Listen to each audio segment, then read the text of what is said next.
Hi friends, ఇదైతే మామయ్య గారు తాటికాయలు పొలం నుంచి తెచ్చారు ఫ్రెండ్స్. ఆషాఢం కదా, తప్పకుండా తినాలంట. అందుకని మామయ్య గారు తెచ్చారనమాట. మేము పక్కనే గూళ్ళు దులుపుకుంటున్నాం.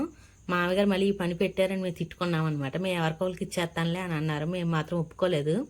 అలాగన్నా మేమే జాయిగా లాగి తీసేసి రొట్టె కింద వేసాం ఫ్రెండ్స్. కానీ అత్తయ్య గారు ఇది తీస్తా ఒక స్టోరీ అంటే చెప్పారు ఫ్రెండ్స్. అది కోయిల్ అన్నమాట. తొలి మామిడి పండు కాదు, తొలి తాటిపండు మళ్ళీ మామిడి పండు అట్టుకున్నట్టు వెళ్ళిపోద్దా అత్తారింటికి. అప్పుడు అసలు అరవది ఇంకా అని చెప్పారు. నేను నవ్వుకున్నాను అనమాట. ఆ మామయ్య గారు ఏం పక్క నుండి ఇప్పుడు అత్తగారింటికాడ ఉన్నప్పుడు సైలెంట్గా ఉండాలి, పుట్టింటికి వెళ్తే ఎగరాలి అని అంటున్నారు. నేను అన్నాను, పుట్టింటిలో అత్తారింట్లో ఇప్పుడు ఎవరు ఉండలేదు, రెండు ఒకలాగే ఉంటున్నాయి అని నేను అన్నాను. కానీ ఇలా కామెడీగా వీడియో తీసుకోవడం, కాసేపు మామయ్య గారు నాట పట్టించడం బాగా ఎంటర్టైన్మెంట్గా ఉంటుంది అనమాట. ఒక గడుకోసారి మా అత్తగారు మా మామయ్య గారు కూడా తిట్టుకుంటా ఉంటారు. అదే ప్రేమ అనమాట. చూడండి ఫ్రెండ్స్, అత్తయ్య గారు అయితే మొత్తం ఇలా తీసేసారు తాడిపేసం అనేది. నేను మా చిన్నోడి దగ్గరే కూర్చున్నాం అనమాట. కూర్చుని జాయిగా లాగించేసాము, తగులు మిగిలి ఏమైనా ఉంటేని. కానీ పచ్చి తింటే మోషన్స్ అని బాగా ఎక్కువ అవుతాయి. కానీ మీకు మాత్రం లాగించేసాము ఏదైతే అది అయ్యిందని. ఇది వరినోక ఫ్రెండ్స్. వరినోక ఇడ్లీ నోక కాదు, వరినోకే. దీంతో రొట్టె వేసుకుంటే భలేగా ఉంటుంది అనమాట. మామయ్య గారే వేస్తారు, మేము కలిపేసినా కానీ చాలా టేస్ట్గా ఉంటుంది. చిన్నతనంలో ఎక్కువగా ఇవే తినేవారట అని ఏదో ఒక సామెతలు చెప్తా ఉంటారు. కానీ మనం వింటా ఉంటాం అనమాట. అలాగా మీలో ఎంతమందికి ఇష్టమో కామెంట్ చేయండి ఫ్రెండ్స్. ఇదైతే తాటి రొట్టె బొగ్గుల మీద పెట్టి కాలుస్తానమాట.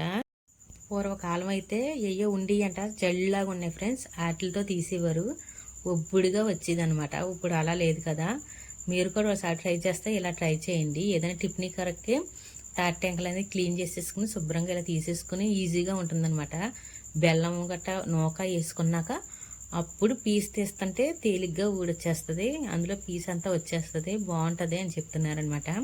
ఇలాగ పొయ్యిరా చేసేసారు మామయ్య గారు. కొంచెం ఆయిల్ అనేది వేసేసి మొత్తం తిప్పేసి ఆ ముద్ద అనేది వేసేసారనమాట. మేము రెడీ చేసి పెట్టుకున్నాం. కానీ 2 గంటల సేపు నానబెట్టాం ఫ్రెండ్స్. కానీ చాలా బాగా ఉడికింది, పొత్తిలాగా ఉందనమాట. చాలా బాగుంది, లోపల కూడా బాగా ఉడికింది. మీరు కూడా ఇలా ట్రై చేస్తుంటే కామెంట్ చేయండి. గ్యాస్ల మీద కాదు కానీ పొయ్యి మీద వండుకున్న టేస్ట్ వేరబ్బా. ఎంతమంది ట్రై చేశారో కామెంట్ చేయండి ఫ్రెండ్స్.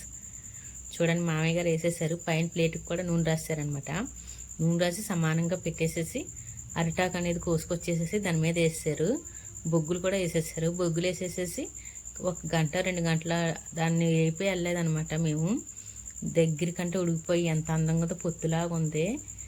మేమైతే వెంటనే తినేసాము చిన్న ముక్కలు. కానీ నెక్స్ట్ డే తింటేనే దాని టేస్ట్ వెళ్తుందని మామయ్య గారు అంటున్నారు. మనం ఆగలేం కదా, ఇలాగా కంగారు వచ్చేస్తుంది అనమాట. చాలా రోజులు అయిపోయింది తాటి రొట్టె తిని, అందుకని సేమ్ కేక్ లాగా ఉంది. చూడండి ఫ్రెండ్స్ ఎంత బాగుందో. మా చిన్నోడు అడుగుతున్నాడు, ఇది కేకా అని. నీ పుట్టినరోజు కదా కేక్ అని మేము అంటున్నాము ఎలకోలంగా. చిన్నపిల్లలు ఉంటే సరదాగా ఉంటుంది ఫ్రెండ్స్. మా చిన్నోడు పాట కూడా పాడేశాడు కేక్ అనుకుని. లైక్, షేర్ అండ్ చిన్న సబ్స్క్రైబ్.